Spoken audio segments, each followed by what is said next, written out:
Hi. Hello, hello. You thought I'd never come back, didn't you? Okay, so I just wanted to do a quick video. I've got two things I want to say. I'll try to keep it brief. The first one is about Philia. I noticed that on their main Facebook page, they posted a video, Wake Up to Righteousness, which was a decent video. It was a good video. I agree with most of it.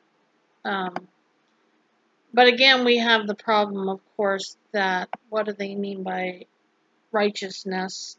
What do they mean by sanctification? What do they mean by lukewarm?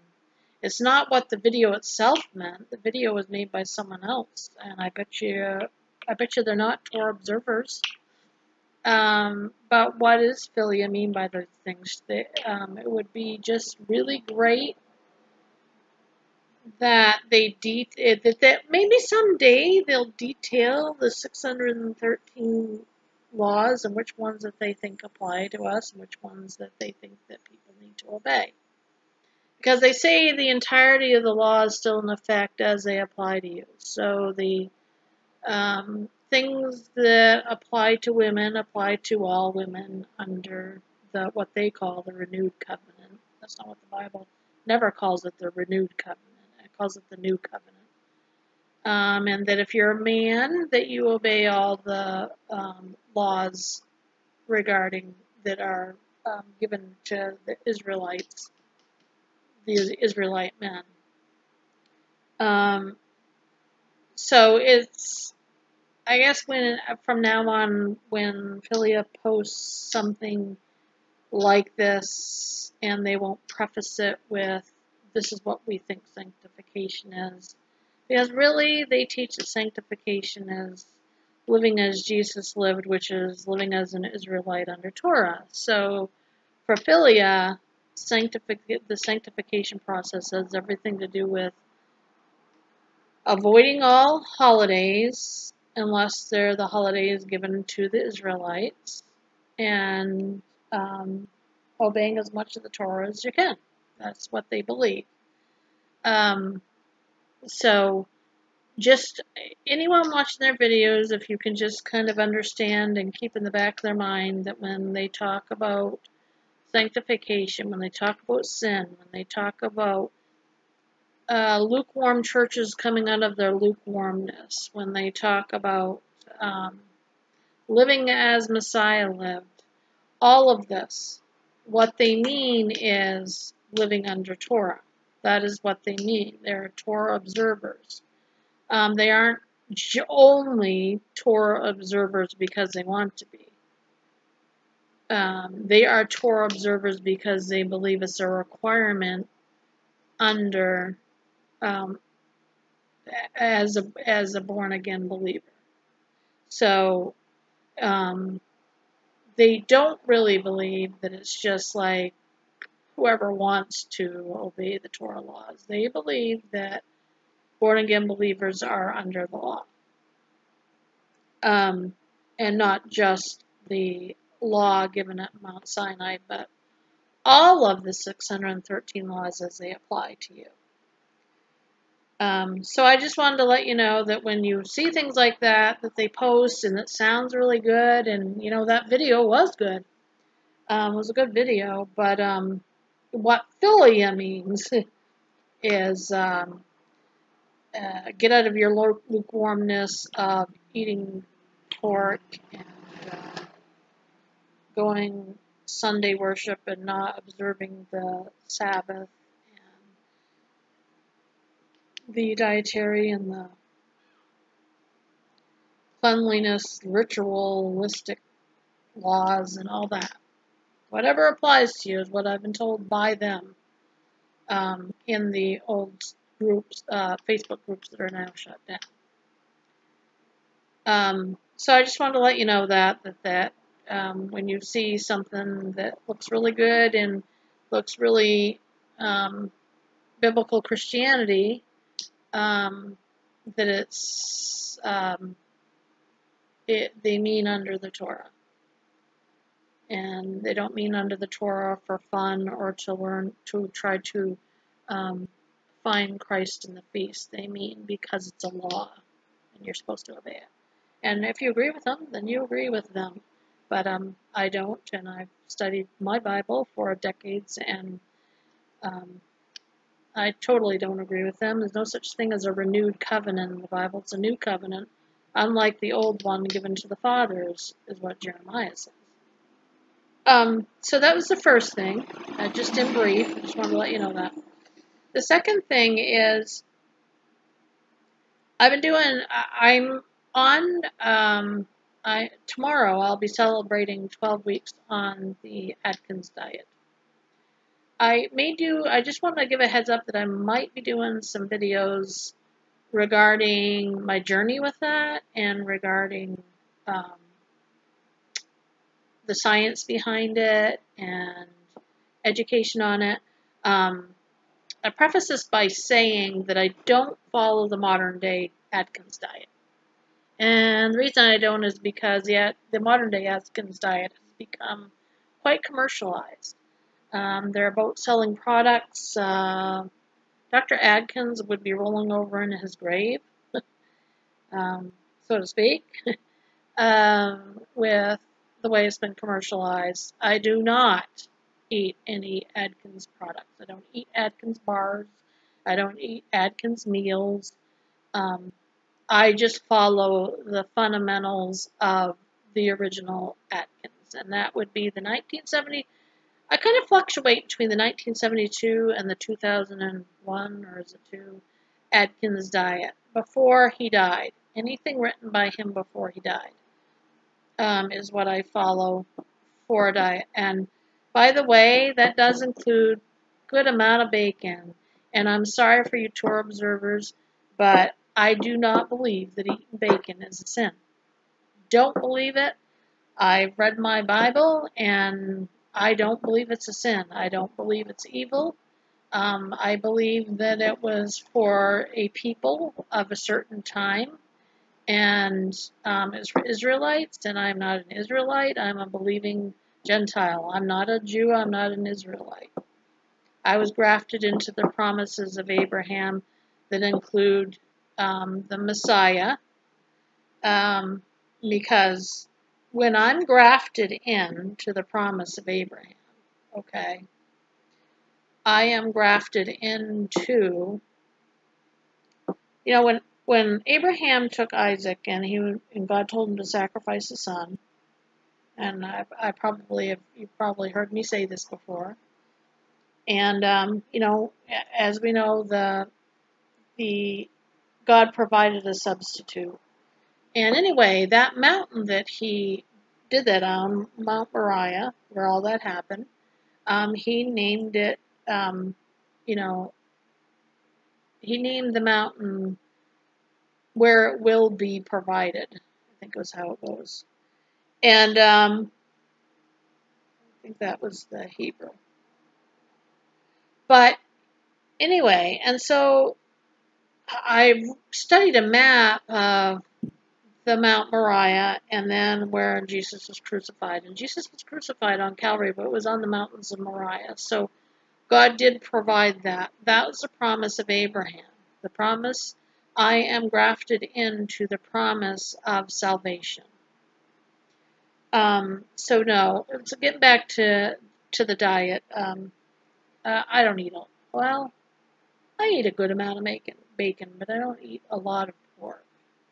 And I don't always eat bacon, but yes, anyway. So back to my diet. So I wanted to, and because I like my channel to be about what I'm about, which is, okay, so who is Marcia? Okay, Marcia is a 49-year-old woman who has 2 beautiful daughters and 1 gorgeous grandson who is 6. My 2 daughters are 25 and 21. I come from a family of 6 children, 3 boys and 3 girls.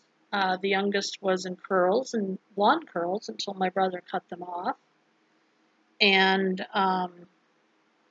we even had a housekeeper, but her name was Marion and not Alice.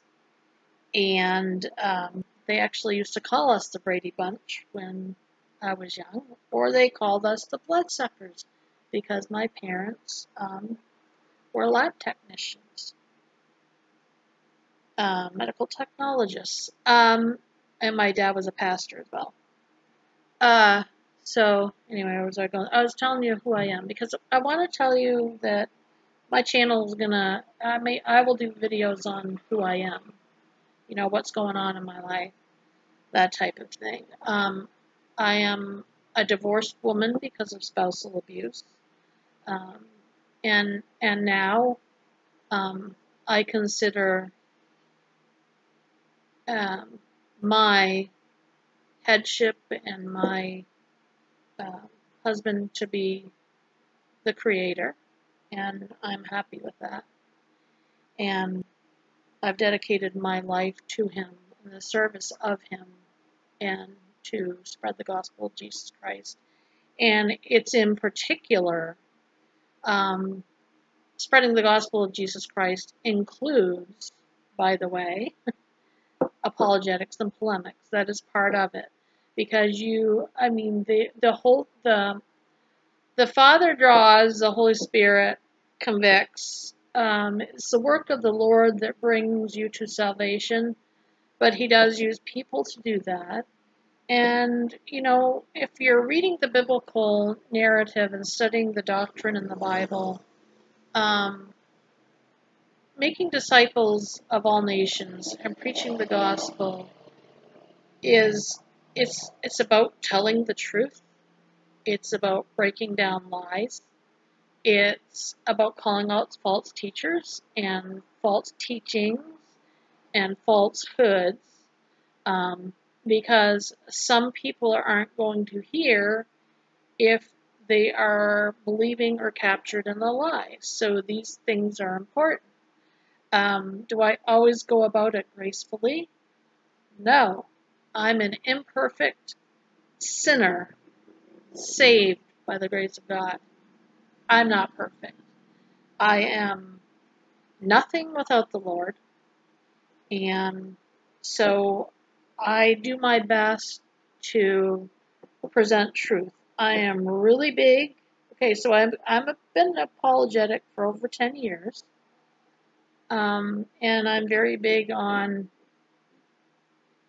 if you have a view and I have a view and we don't agree, that's fine. But make sure that our viewpoints are based only factually. Like, I'm not going to believe what you say about the early first century church or the second century church without primary source proof. I want proof text. That's how an apologetic, that's how our minds work. If you can't provide proof, then I'm not going to believe it. And no, I don't mean proof of God, because there's some faith involved in some of these things. But when you're making a historical claim, make sure that there's proof of that. And the other thing is I expect, I guess, people who dialogue with me, maybe this is too much of an expectation, that if you believe something that's in opposition to what I believe, I expect that you are believing that based on facts and not hearsay. So if you're telling me that Christmas is pagan and Resurrection Day is and observing it is pagan, and you're telling me that Constantine did such and such, and you're telling me all these things, and this is what you believe, I will respect you more if you can show primary sources for why you believe that. And then I'll be like, cool, but I'm all about proof. So, having said that, I'm a mother. I'm a grandmother. I'm a medical assistant. Um, love my job. Love the people I work with. So that's part of my life. Another part of my life is being an apologetic and polemic. And another part of my life right now is that I am uh,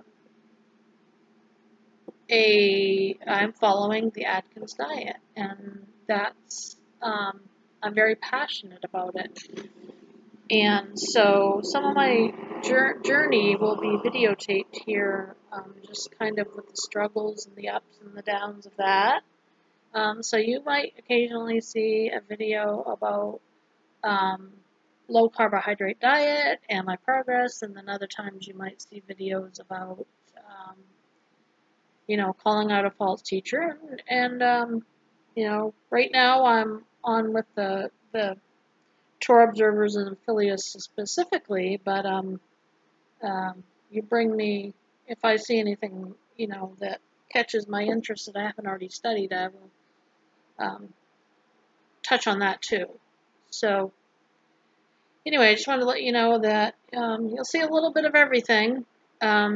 Just briefly, the low carbohydrate diet is basically animal protein, high fat diet.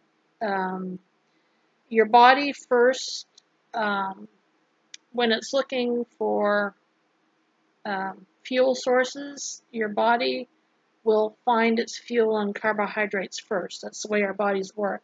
If you do not feed your body carbohydrates, you can turn your body into a metabolic state of burning fat for fuel instead of carbohydrates for fuel, which is what we want. We want to burn the fat, right? So I have put my body into a metabolic state of burning fat for fuel. That's where I'm at right now. I'm not burning carbohydrates for fuel because I have minimal carbohydrates in my diet. I am on, tomorrow will be week 12 that I've been on this, and I haven't had sugar, and I haven't had bread, pastas. I mean, nothing but, the only things I eat is meats without, added sugar and carbohydrates and stuff like that. So meats, eggs, I eat about 4 to 5 ounces of cheese a day. I eat about 2 or 3 cups of salad greens a day, and it has to be salad greens. Like, I'm on the induction phase of Atkins, so I don't eat tomatoes right now. I'm not on the induction phase. Mostly my green salads, I do like a spring mix with some cucumbers. Occasionally I put green peppers in it, some cheese, and I usually use actually a little sour cream with seasoned with some pepper in it for my dressing. And I wish I could eat more organic, but I just can't right now. When I can, I choose organic, but you know how it goes. So yeah, anyway, I just wanted to touch base with all of you and let you know what was up with the other areas of my life, and also to just let you know that I'll just, if Philly isn't going to be forthcoming about, definitions and being very clear, then I'll help you out with that, because I've had enough exposure to what they believe to know, some things about that. So anyway, I'm going to end it here. And then, as usual, those I'm speaking against are made in the image of our Creator, and I love them, and I hope that they come to repentance. All right.